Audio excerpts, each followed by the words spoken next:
प्यारे बच्चों नमस्ते। आज अपन कक्षा 9 गणित में प्रश्नावली 6.2 जो पढ़ रहे थे उसका आज प्रश्न नंबर 5 हल करेंगे। प्रश्न नंबर 5 है, आकृति में ए बी समांतर सी डी है। आकृति में ए बी समांतर सी डी है। ये ए बी है, ए बी समांतर सी डी है।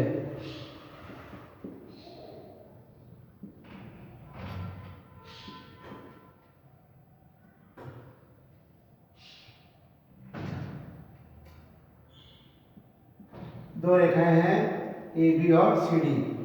तो इसमें ए पी क्यू, यहाँ पर अपना त्रिभुज की स्थिति बन रही है। ये पी है, ये क्यू और आर। तो अपने को कोण दे रखा है, कोण ए पी क्यू बराबर 50 डिग्री। कोण ए पी क्यू बराबर है 50 डिग्री। और यहाँ पी में अंत वाला कोण जो है वो यहाँ वाई दे रखा है, यहाँ अपना अक्ष कोण है। और दूसरा जो कोण है पी आर, यहाँ पर डी है, तो कोण पी आर डी बराबर है अपना 127 डिग्री। तो आकृति में ए बी समांतर सी डी, कोण ए पी क्यू बराबर 50 डिग्री और पी आर डी बराबर है अपना 127 डिग्री। तो अपन लिख सकते हैं हल दिया गया है ए बी समांतर सी डी दो रेखाएं जिन्हें तिर्यक रेखा पी क्यू दो बिंदुओं पर काटती है। दिया गया है ए बी समांतर सी डी तो रेखाएं जिन्हें तिर्यक रेखा, ये तिर्यक रेखा है पी क्यू जो दो बिंदुओं पर काटती है। जब भी दो बिंदुओं पर काटती है तो इनमें एकांतर कोण, संगत कोण जो होंगे वो बराबर होंगे, इससे ये तात्पर्य है। यहाँ पर अपने को क्या दे रखा है, ए बी समांतर सी डी है और कोण दे रखा है कोण ए पी क्यू बराबर है अपने को 50 डिग्री का कोण दे रखा है। यदि अपन कोण ए पर इस प्रकार से ये स्थिति बनाते हैं तो अपने को लगता है कोण ए पी क्यू बराबर होगा, कोण ए पी क्यू बराबर होगा कोण पी क्यू आर, कोण पी क्यू आर। ये कोण बराबर होंगे क्योंकि क्या बन रहे हैं, यहाँ से एकांतर जेड की आकृति बन रही है, इसलिए अपन बता सकते हैं कोण ए पी क्यू बराबर होगा कोण पी क्यू आर। तो लिख सकते हैं एकांतर कोण। एकांतर कोण, एकांतर कोण के बारे में अपन जानते हैं। एकांतर कोण यदि होते हैं तो आपस में बराबर होते हैं। तो अपने को इसमें x और y का मान ज्ञात करना है तो लिख सकते हैं कोण, इसलिए कोण पी क्यू आर बराबर होगा अपना 50 डिग्री। और यहाँ पर यानी अपना कोण जो दे रखा है पी क्यू आर, इसमें क्यू के स्थान पर कौन है अपना x, तो अपन लिख सकते हैं अतः कोण x बराबर होगा अपना 50 डिग्री। इस प्रकार अपन x का मान ज्ञात कर सकते हैं। आगे अपने को y का मान ज्ञात करना है तो अपन y का जब मान ज्ञात करेंगे तो इस प्रकार से, यानी ये जो पूरा कोण बन रहा है ये, और यहाँ पर आ रहा है अपना, तो अपन d से चलते हैं, d से r तक आए और इस प्रकार से ये स्थिति बनती है अपनी, यानी कोण ए पी आर, कोण ए पी आर बराबर होगा पी आर डी के। तो अपन लिख सकते हैं कोण ए पी आर बराबर होगा कोण ए पी आर बराबर होगा कोण पी आर डी, कोण ए पी आर बराबर कोण पी आर डी। ये भी क्या है, एकांतर कोण। एकांतर कोण, और एकांतर कोण की विशेषता होती है एकांतर कोण बराबर होते हैं, यानी कोण ए और पी, और ये है आर और ये डी, यानी इस प्रकार जेडी की स्थिति बन रही है अपनी। तो यहाँ पर जो कोण बनते हैं वो एकांतर कोण होते हैं और एकांतर कोण होते हैं बराबर। तो अपन लिख सकते हैं APR अपने को ज्ञात करना है, PRD का मान दे रखा है अपने को, PRD बराबर है अपना 127 डिग्री। APR में कौन कौन से कोण है, अपन लिख सकते हैं APR बराबर होगा 50 प्लस y। 50 प्लस y जो कोण है वो PRD के बराबर है। तो अपन लिख सकते हैं 50 प्लस कोण y बराबर होगा PRD। तो 50 प्लस y बराबर हो गया अपना 127 डिग्री, यानी इन दोनों कोणों का जो मान है वो इस PRD के मान के बराबर है। तो इससे अपन y का मान ज्ञात कर सकते हैं। तो यहाँ पर y बराबर हो गया 127 में से 50 डिग्री घटाएंगे तो y बराबर आ जाएगा अपना 77 डिग्री। इस प्रकार अपन x और y का मान ज्ञात कर सकते हैं। तो x का मान जो आया था x बराबर 50 डिग्री और y बराबर 77 डिग्री। इस प्रकार अपन पांचवा प्रश्न हल कर सकते हैं। अब अपना प्रश्न नंबर 6 है, आकृति में PQ और RS दो दर्पण हैं। जो आकृति दे रखी है अपने को उसमें दो दर्पण हैं PQ और RS।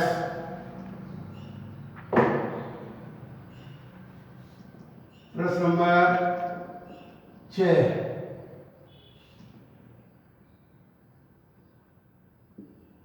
ये अपने को दो दर्पण दे रखे हैं P और Q और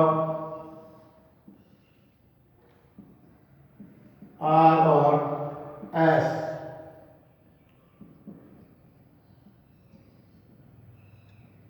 आकृति PQ और RS दो दर्पण हैं जो एक दूसरे के समांतर रखे गए हैं। एक आपतन किरण माना कि यहाँ से अपने कोई आपतन किरण है AB, तो यहाँ पर बिंदु अपन B लिख सकते हैं और यहाँ पर बिंदु C लिख सकते हैं। जब आपतन किरण है ये AB है, यहाँ पर A लिखेंगे, यानी आकृति में PQ और RS दो दर्पण है और जो एक दूसरे के समांतर रखे गए हैं। समांतर का अर्थ यह है ये कहीं पर भी आगे जाके नहीं मिलती है, इसलिए इन्हें समांतर कहते हैं। तो दो दर्पण हो गए PQ और RS, ये दो दर्पण हैं। इनकी स्थिति अपन इस प्रकार से बना सकते हैं।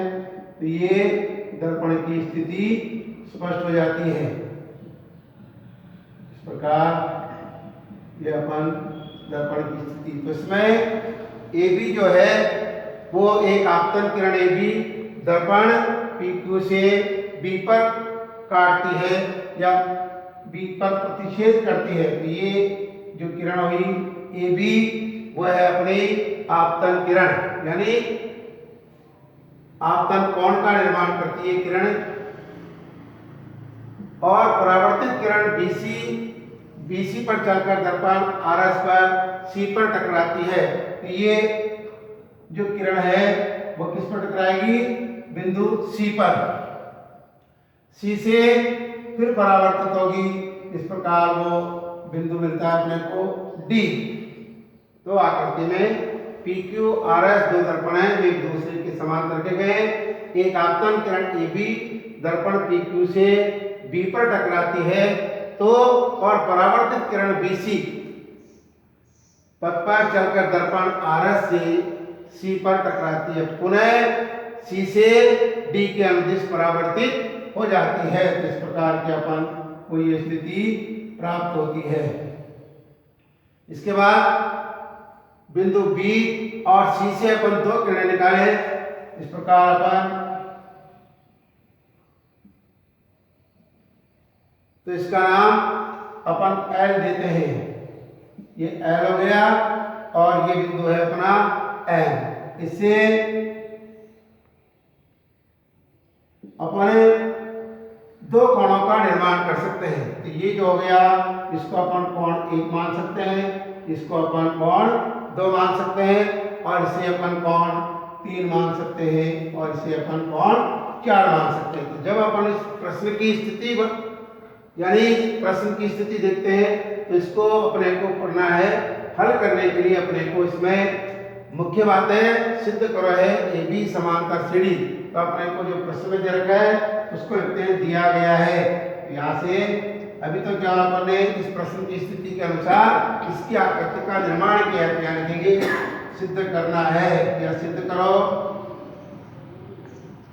सिद्ध करो में जो अपने को प्रश्न में भाषा दे रखी है उस भाषा से अपन सिद्ध करो का निर्माण कर सकते हैं। इसके बाद यहाँ अपने को उत्पत्ति या योग लिख सकते हो इसको आप दिया गया है। दिया गया है। इसके बाद लिखेंगे आप सिद्ध करो और सिद्ध करो में है मुख्य ए बी समांतर सी डी। ए बी समांतर सी डी दिया गया में प्रश्न के अनुसार लिखना है। सिद्ध करो में अपने को प्रश्न है ए बी समांतर सी डी। उत्पत्ति जो इसमें दो प्रकार के जो कोण बनेंगे वह है मुख्य उत्पत्ति। तो उपपत्ति उत्पत्ति में आता है आपतन कोण और परावर्तन कोण बराबर होते हैं। तो लिख सकते हैं अपन आपतन कोण बराबर होगा परावर्तन या परावर्तित कोण। आपतन कोण में अपन ने इसके दो भाग कर दिए, कोण 1 और 2। तो लिख सकते हैं कोण 1 बराबर कोण 2। और इसमें परावर्तन जो कोण है उसमें भी अपने दो भाग कर दिए, वह है कोण 3 बराबर कोण 4। तो इस प्रकार अपन लिख सकते हैं आपतन कोण बराबर है परावर्तित कोण। इसके बाद नंबर 1 जो है वो आपतित किरण ए बी है। यानी ये जो किरण है वो ए बी आपतित किरण है। तो लिख सकते हैं कोण 1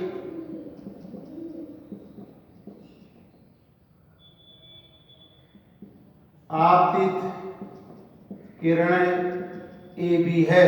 कोण 1 आपतित किरण ए बी है जो अभिलंब बी पर स्थित है। जो अभिलंब बी एल पर स्थित है। तो इससे अपने को क्या परिणाम प्राप्त हुआ कि कोण जो है वह है अपना आपतन कोण। इसको अपन आपतन कोण भी लिख सकते हैं। कोण 1 जो है वह है आपका ये आपतन कोण। यहाँ पर आपतन कोण लिख सकते हैं। तो कोण 1 क्या हुआ? आपतन कोण। इसी प्रकार अपन कोण 2 जो है वो परावर्तित किरण बीसी लिखेंगे। कोण 2 परावर्तित किरण बीसी है। कोण 2 परावर्तित किरण बीसी है जो अभिलंब बीसी के बीच स्थित है। कोण 2 परावर्तित किरण बीसी है जो अभिलंब बीसी पर या बीसी के बीच स्थित है। बीसी के बीच ये जो कोण अपने को तो मिल रहा है वो बी और सी के बीच में। तो अभिलंब बीसी के बीच स्थित है। तो इस प्रकार अपन कोण 1 आपतित किरण ए बी है जो अभिलंब बी एल पर स्थित है। इससे अपने को क्या परिणाम प्राप्त हुआ? कोण 1 जो हो गया वो आपतन कोण। इसी प्रकार कोण 2 पर परावर्तित किरण बीसी है जो अभिलंब बीसी के बीच स्थित है। इसी प्रकार कोण 3 आपतन कोण। इसी प्रकार कोण 3 आपतन कोण तथा कोण 4 परावर्तन या परावर्तित कोण है। जिस प्रकार अपन ने कोण 1 और 2 का लिखा उसी प्रकार अपने को कोण 3 और 4 का भी लिखना है। यानी कोण 1 आपतन कोण का निर्माण करता है तो कोण 3 भी आपतन कोण का, और कोण 2 परावर्तित कोण का निर्माण करता है तो अपन लिख सकते हैं कोण 4 भी परावर्तन कोण। यहाँ पर अपन 1 का मान लिखिए। इसी प्रकार अपन लिख सकते हैं कोण 2 परावर्तन कोण। या तो लिख सकते हैं कोण 2 जो है वो है परावर्तन कोण। तो ये जो अपन भाषा लिख रहे हैं ये प्रश्न में अपने को दे रखी है। उस आधार पर अपन ये जो क्रियाकलाप है, क्या कर रहे हैं? मुख्य जो अपना प्रश्न है सिद्ध करना है ए बी समांतर सीडी, तो वो होगा अपने एकांतर कोण से। तो इससे क्या सिद्ध होता है? पी क्यू समांतर आर एस, पी क्यू समांतर यानी ये पी और क्यू एस समांतर रेखाएं अपने को दे रखी है, तो लिख सकते हैं पी क्यू समांतर आर एस। ये दो रेखाएं हैं, दो दर्पण है, पी क्यू समांतर आर एस। उसी प्रकार अपन ये बी एल और ये सी एम लिख सकते हैं बी एल बी एल, किस पर लंब डल रहा है? पी क्यू पर, तो लिख सकते हैं बी एल लंब, बी एल लंब है पी क्यू पर, इसको ये भी लिख सकते हैं अपन पी क्यू लंब है बी एल। तो समांतर रेखा पी क्यू समांतर है आर एस, यानी ये दर्पण है, तो P और Q यहाँ पर अपन इसको रेखा के नाम से जानते हैं, तो यहाँ P और Q है और ये RS, तो इस पर ये लंब डल रहा है अपना, तो PQ समांतर RS, BL लंब है PQ पर, इसको अपन इस प्रकार लिख सकते हैं PQ लंब BL। इसी प्रकार BL समांतर है ये BL और ये है CM, तो लिख सकते हैं इसी प्रकार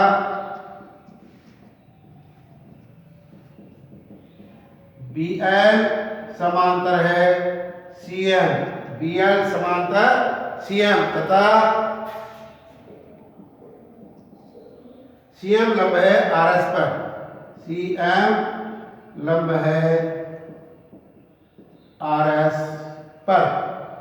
तो अपने को जो समांतर रेखाएं BL और CM मिली, तो लिख सकते हैं समांतर रेखाएं, समांतर रेखाएं कौन कौन सी? ये BL और ये CM, तो समांतर रेखाएं BL व CM जो एक तिर्यक रेखा BC पर, तिर्यक रेखा BC इन्हें काटती है। समांतर रेखाएं BL व CM जो एक तिर्यक रेखा BC इन्हें काटती है, तो अपने को दो कोणों का निर्माण हो रहा है, कोण दो, यानी इस प्रकार अपन जेड की स्थिति बनाते हैं, तो ये स्थिति बनती है। तो यहाँ पर अपना कोण बन रहा है 2 और यहाँ बन रहा है अपना कोण 3, तो यहाँ लिख सकते हैं कोण 2 बराबर कोण 3, कोण 2 बराबर है अपना कोण 3, जो कौन सी स्थिति में आएगी? जेड की स्थिति में, तो लिख सकते हैं एकांतर कोण। इसको अपन समीकरण 2 से दे सकते हैं, जैसे अपन ने इसको समीकरण 1 माना है, तो इस प्रकार अपना आ गया कोण 2 बराबर कोण 3, तो इसको लिख सकते हैं एकांतर कोण।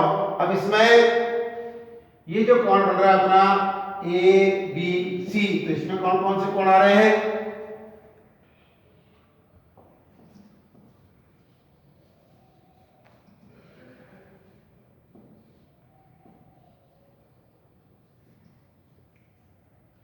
कोण ABC बराबर है कोण ABC, इसमें कौन कौन से कोण है? कोण A प्लस कोण 2, अपन ये भी जानते हैं कोण ABC का समद्विभाजन हो रहा है कोण 1 और 2 से, तो अपन लिख सकते हैं कोण 1 बराबर है कोण 2, तो यहाँ पर क्या लगा सकते हैं कोण ABC बराबर होगा, इस कोण 1 की जगह अपन 2 लिख सकते हैं, 2 की जगह 1 लिख सकते हैं, तो यहाँ लिख सकते हैं कोण 2 प्लस कोण 2, तो कोण ABC बराबर ये 2 कोण हो गए, तो लिख सकते हैं कोण 2 कोण 2। इसी प्रकार अपना जो है वह है अपना BCD, ये B है, ये C है और ये D है, तो लिख सकते हैं कोण इसी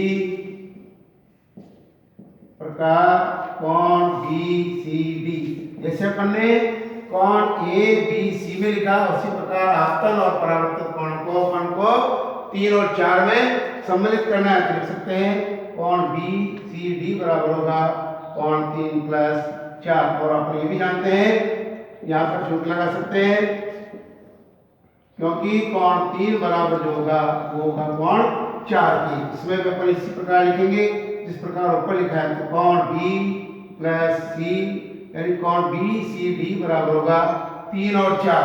तो अपन 3 के स्थान पर 4 लिख सकते हैं, 4 के स्थान पर 3 लिख सकते हैं। तो कोण 3 प्लस कोण 3 जो कि अपन इधर लिख दिया, कोण 3 बराबर है 4। तो लिख सकते हैं कोण बी सी डी बराबर हो गया। इसके बाद अपन यहां लिख सकते हैं पुनः कोण ए बी सी बराबर है कोण बी सी डी। इधर ए बी सी से अपना कोण आया कोण 2 कोण 2 बराबर है 2 कोण 3। तो यहाँ पर भी 2 आ रहा है, यहाँ 2 आ रहा है, तो इसका मतलब अपने को मिल गया कोण 2 बराबर कोण 3। अपन यानी ये जो कोण 2 है इस 3 के बराबर है। तो ये किसके आधार पर हुआ? एकांतर कोण के आधार पर, एकांतर कोण के आधार पर। जब एकांतर कोण बराबर है तो निश्चित रूप से ये जो रेखाएं हैं ए बी और सी डी समांतर होगी। यदि रेखाएं समांतर होती है तो एकांतर कोण बराबर होते हैं, और एकांतर कोण यदि बराबर होते हैं तो रेखाएं समांतर होती है। तो अपन लिख सकते हैं अतः समांतर रेखा ए बी समांतर सी डी होगा। इस प्रकार अपन इस प्रश्न को सिद्ध कर सकते हैं। एक बार और पुनः देखते हैं। दिया गया में अपने जो प्रश्न की भाषा है उसको लिख सकते हैं। सिद्ध करो में अपने को जो प्रश्न के अंत में जो लिखा रहता है सिद्ध करना है वो लिखना पड़ता है। उत्पत्ति में ये जो दर्पण है ये कौन कौन सी उसमें किरणों का निर्माण करते हैं, कोणों का निर्माण करते हैं। तो 2 प्रकार की यानी आपतन और परावर्तन, और इस नियम के आधार पर इस प्रश्न को हल करना है। और मुख्य कौन सा है? एकांतर कोण। एकांतर कोण के आधार पर अपन समांतर रेखाएं बता सकते हैं और समांतर रेखाओं से एकांतर कोण का हल ज्ञात कर सकते हैं। धन्यवाद।